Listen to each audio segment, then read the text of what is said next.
A large retail store just canceled a huge order, leaving us with a ton of extra My Pillows. But you know what? That's their loss. I'm going to make it your gain. For the first time ever, you get standard classic My Pillows for wholesale prices, only $14.88. I can't believe I'm even saying that. Only $14.88. But it gets even better. For a limited time, I'm going to offer my entire classic collection at wholesale prices. Upgrade to a queen size My Pillow for just $18.88. King size only $1 more. Get my body pillows for $29.88 and multi-use My Pillows for only $9.88. So go to mypillow.com or call the number on the screen. Use your promo code to take advantage of wholesale pricing for the first time ever on TV, including my standard size My Pillow, only $14.88. They've never been offered this low before. We have limited quantities at this price, so limit's going to be 10, and once they're gone, they're gone. With breaking news and political commentary from a public servant, serial entrepreneur, community leader, philanthropist, and American patriot, and a darn nice guy, it's time for the GrassRoots TruthCast and your host, Gene Valentino. Hi friends, Gene Valentino. Welcome back to another episode on Gene Valentino's GrassRoots TruthCast. This is episode number 9. We're with Nanda Baghi, an American but of Eastern Indian descent, but more American, more patriotic, more committed than many that sit on the couch eating bombs watching The View. We're going to talk now about the battleground states, those issues, the demographics, the policies, and what would be Nandi's wish list on how he sees this all developing. Nanda, thank you for joining me here today on GrassRoots TruthCast. We've been speaking on several episodes, and I'm so honored to have you with me. I just wanted to take a moment to say that first. You know, it's hard to nail someone down for this length of time with your experience and background, your exposure to Donald Trump and the Trump campaign team. You come to us as an immigrant from the wonderful country of India, much larger than the United States of America, and one of the strong Eastern democracies in the East. You came to the United States with your family just less than 20 years ago, and you became an engineer, an IT technology expert. You went in and out of different Fortune 500 companies with your expertise. You are a capitalist, you're a venture capitalist, having invested in so many different things. And I hate to pigeonhole you on one issue you've been involved in. You delivered many IT solutions to many industries. And I can't thank you enough for being an American and contributing. You know, every one of us contributes in different ways, and that's what makes it so beautiful. We're a nation of immigrants, and we're all so diverse. Other 150 plus nations in the world are each with their own cultures and experiences, but none of them as diverse as us and as tolerant as us in allowing for such diversity to take place. From the political side, we talked earlier about how our nation now has to step up and protect itself. And you've stepped up. I've met you at CPAC, the Political Action Committee group nationwide, and it was a very conservative group where I met you at the Gaylord Hotel in National Harbor about 8 months ago. You're involved in so many different things on so many levels.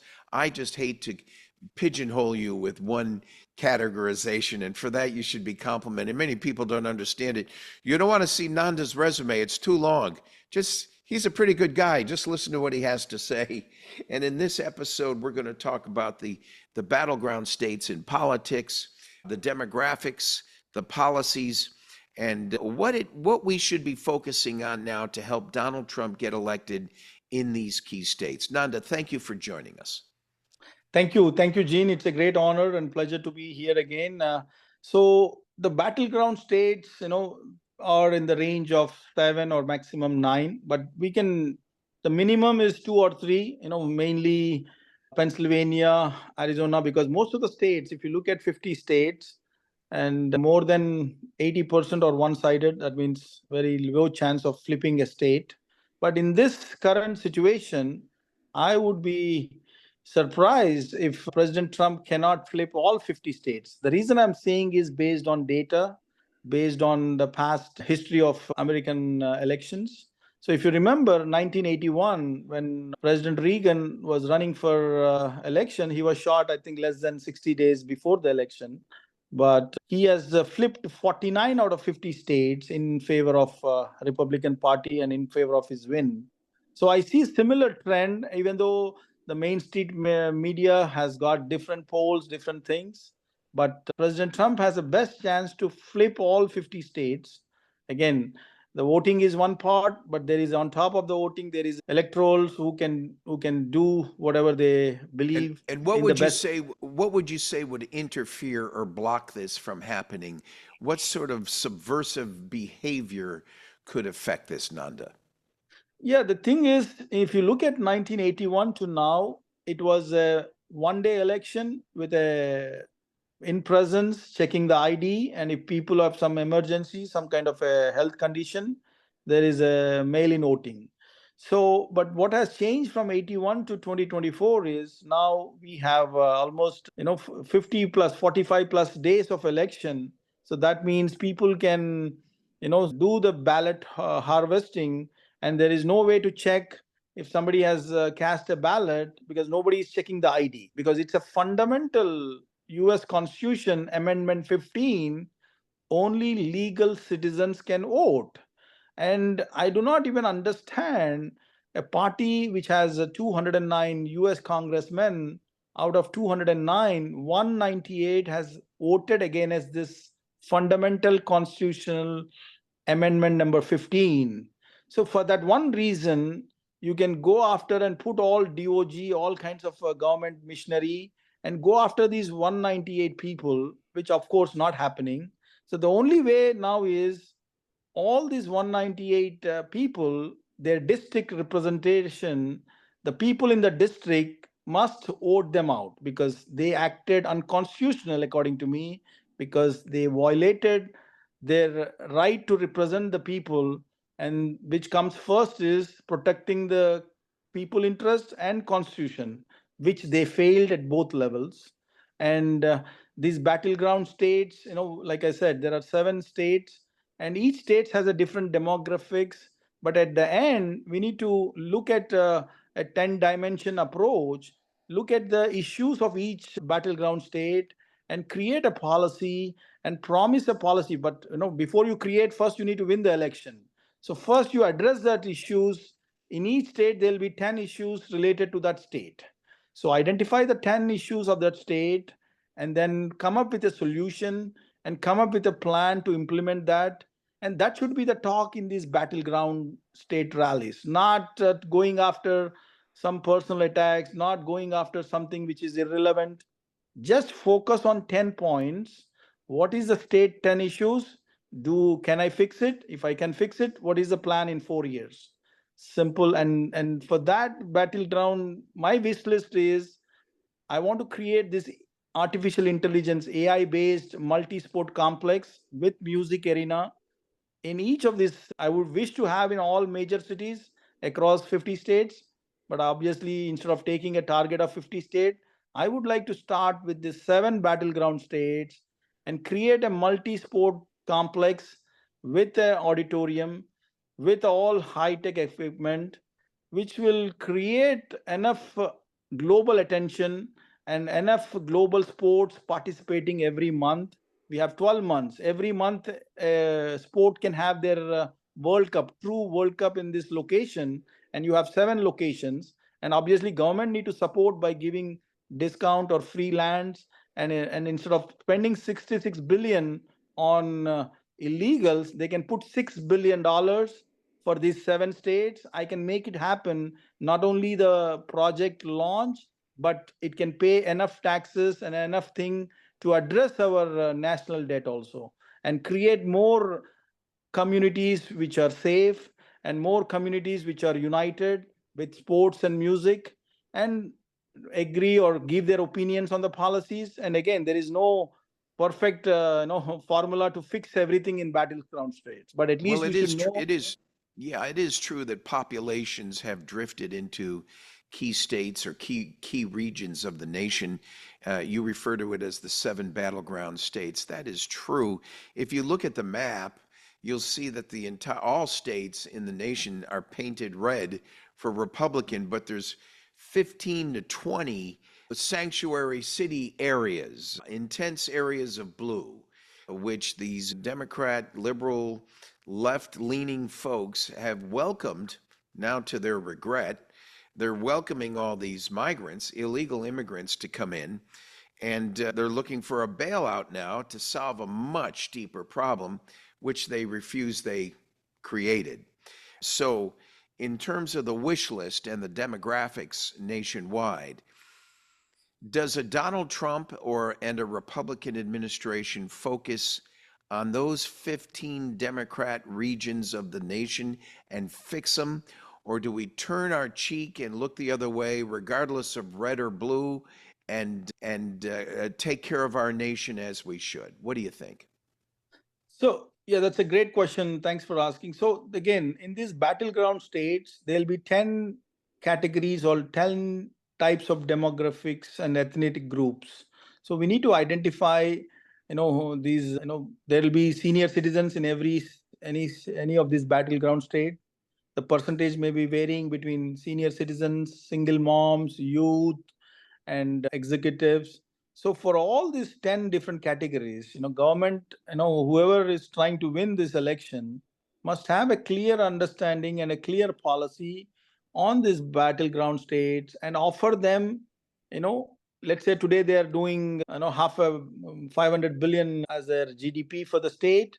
That has to grow by at least 10% or 8% every year, So they should have that kind of, thing for these battleground states, and that in turn will create more jobs, attract more investments, attract global attention, and it's an ecosystem. You are building more hotels, more restaurants, more around any kind of sports arena. You have 10 different businesses created around it, and ultimately all these things have to add up into taxes and pay the national debt. We need to create more income for the state government and the federal income tax, and taxes for payroll. All this should add up to pay off our national debt, along with the interest. That means we need to have a minimum annually a 2.5 trillion, to pay off them towards national debt, so that in less than 25 years we can eliminate it. So this is, again, the battleground states are the starting point. It's not the end point. Once you make a prototype in one state and copy across all these 7 states, then it will take at least 4 years. So by the next term, you add more states to this same blueprint, same mechanism. When all the 50 states have that kind of a ecosystem, which one motive to make America great again, with Just one. on that point right there, if I may, Ananda, here you have Mayor Adams in New York telling Kamala Harris, walk and talk like a cop. Make sure they feel good with what you're saying, baby. And at the same, and here you are talking about policies, positions, and solutions. And if Donald Trump and a Republican Congress, a Senate and a House, hopefully, work with him, these issues that have been cancers that have developed over 10 years and the whole George Soros regime fall by the wayside. Donald Trump and a Republican Congress will get done in 2 weeks what's taken 20 years to accomplish in that mess we have now. That's what's concerning me about the battleground states. Do we go in there? And I think we just give them solutions. Kamala's making them feel good, but as long as Donald Trump talks about true solutions and the issues that the American public wants to hear about, inflation, the economy in general, gas prices, our national debt, our national security, the border, if he just stays on those top 20 issues that you've talked about, I think he wins. Exactly. And then, see, the thing is, policies and then feelings. See, the current speeches that Trump is doing in all these battleground state has to change more than 50%, not 10%, 20%. Again, he has in the current level, it's good until the convention, which has already happened in the mid-July. He won that. Now he need to come to the center stage to become the president of a country and be a leader for the world, not just one party, correct? So again, it doesn't mean that you have to change your position on various things, but it's more of adding more issues, more solutions, more budget, more incentives. It's not like whatever he has done for the party or the supporters, that will still be the foundation. On top of the foundation, now you're adding the issues of these 7 states, especially the demographics. And any demographics, you'll have these 10 kinds of people. You have youth who are the first time voters and who are the second time voters from 22 to 25. And there is a single moms, there is a senior citizens, there is a business owners, small business owners, and there is a large business or multinationals. So all these 10 categories should feel that they are contributing, give the credit to them, these 10 categories. You are the leader, you have the vision and you have the mission. You just focus on the mission and vision and praise all these 10 category people, praise including your opponent, even though they messed up last 3.5 years, talking about the mess ups, it won't solve anything. So when you say they have done this wrong, and next line should be, I'm going to fix with this. I know they'll copy your ideas. That's okay. Let them. They already copied the half of the ideas what he is told in the rallies. They copied the tips. They copied, talking about, creating more jobs, talking about more, less. The thing is, that people copy. That's a human nature, but that's okay. But yeah, in 30 seconds, before we wrap up this episode, give us your summary in 30 seconds of your take on these battleground issues and what Donald Trump needs to do to win in those battleground states. The 3-point agenda is, number one is election integrity. Make sure you have enough poll watchers at every booth who are checking the IDs, because anybody who do not have a citizenship, because driver license or any kind of a state ID is not the proof of citizenship. So you verify that. That's a minimum requirement. And then the second one is understand the demographics and address the issues with a solution and minimize any kind of attacks. Again, you are a legendary. He's a legendary. He's a God-chosen warrior, according to me. Because after July 12th or 13th, he has got the status. He doesn't need to attack anybody. He just need to be calm, and he has a 4 years great time in the White House. So you need to tell that 40 things he's going to do for each of the states. And then the last but not least, appreciate the election officials who are involved in the process. And that's it. These 3 things, if you address the issues of all these 10 category or tell demographics people, you address the election integrity issues, that way there should not be doubt. And win or lose, accept the solution. I know people cheat, as long as the majority are not cheating for the sake of country and for the sake of their own family, for the sake of our own children and grandchildren, that's the only thing he should, and create the feeling for all the voters that, man, I'm ready to vote for Donald Trump, even though I'm a blind Democrat for 20 years or 30 years or 50 years. What Trump has done to my state or going to my family and myself, he appreciated. Taking the name of each group, ethnic group. Indian Americans, for Indian Americans, I'm doing these 3 things. Asian Americans, African Americans, Spanish Americans, and call them out, Italian Americans, and call them out, all the 10 ethnic groups, and appreciate them for their contribution, and tell them what you're going to do for each of the group. And even the majority adults, 70% of the people drink. Let them drink. That's their personal choice. But create some support system for no drunk driving. That's a thing he has to differentiate.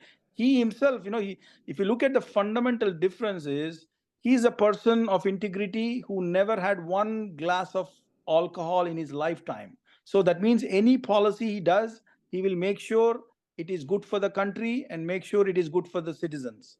Whereas other side, I cannot say that for other side. When they Yeah. drink, when they party, when they do policy decision, nobody knows. That's the only reason I see that's a big difference between one party to another. Otherwise, why would you go out of your way and put billions and trillions damage into other countries and try to do something or nothing here for the legal citizens, you know? Nanda Baghi, thank you for joining me on these episodes. We've had a discussion in detail on so many of these different episodes, and you've been very enlightening. An entrepreneur, folks, a businessman who's done very well as an immigrant in the United States, but very much as an American citizen and someone we should espouse and who espouses good standards and is something we should learn from. Nanda Baghi, thank you for joining us on these episodes on Gene Valentino's GrassRoots TruthCast. We've got to do it again, but we're just so out of time. What I would like to tell the folks, Nanda, if the folks want to reach you, is there a website? Do you want to send them in certain directions so they can reach you?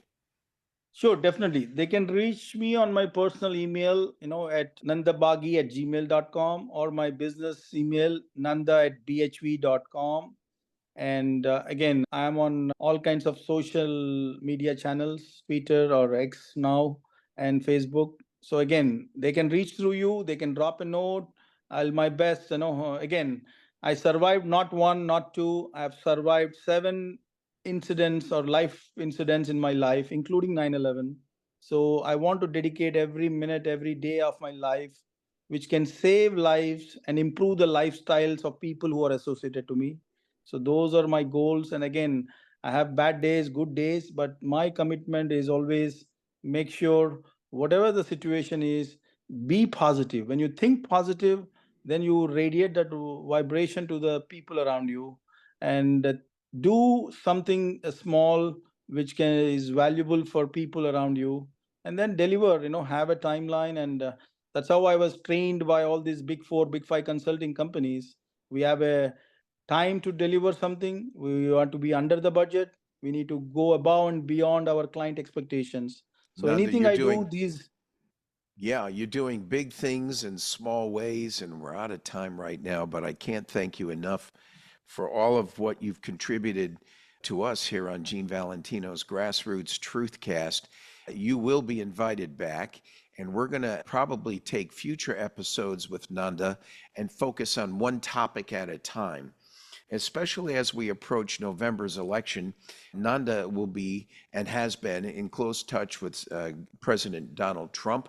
And I hope and pray that Donald Trump looks for more people like Nanda with strong economic principles and a foundation of social political principles that are well founded, not in personalities, but in principles. That's Nanda Baghi. And he's been with us today on Gene Valentino's GrassRoots TruthCast. See you again soon. Thanks for joining us for Gene Valentino's GrassRoots TruthCast. Be sure to like and subscribe, and God bless America.